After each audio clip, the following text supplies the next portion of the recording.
Chers téléspectateurs, je vous accueille aujourd'hui pour une méditation qui me passionne. Alors écoutons-la et elle a pour thème « Besoin d'audace ». Dans Proverbe 28, verset 1, nous lisons « Le juste a autant d'audace qu'un lion ».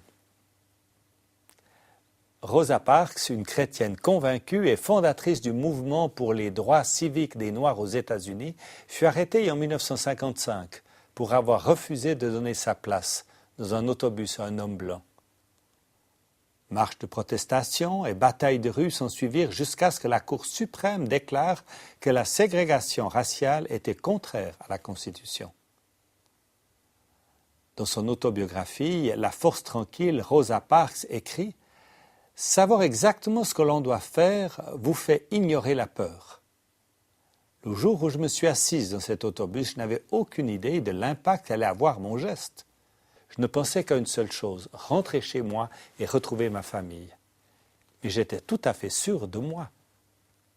Après les années d'humiliation subies par mon peuple à cause de la ségrégation raciale, les conséquences que j'aurais à subir pour refuser de donner ma place à un homme blanc me semblaient de peu d'importance.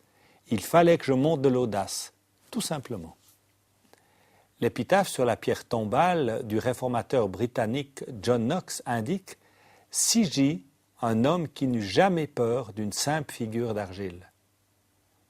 De son côté, celle de Lord Lawrence à Westminster indique « Sa crainte de Dieu était telle qu'il avait bien peu de crainte pour les hommes. » Et vous, souhaitez-vous que l'on dise cela aussi de vous?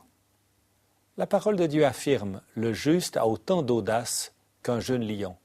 Même si vous croyez manquer d'audace, souvenez-vous que le courage n'est pas absence de peur, mais contrôle de la peur. Espère en Dieu et il affermira ton cœur, psaume 28, 14.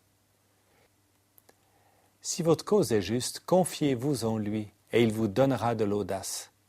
Alors pour cette semaine, bon courage, ayez de l'audace. Il y a encore des causes justes à défendre. Au revoir.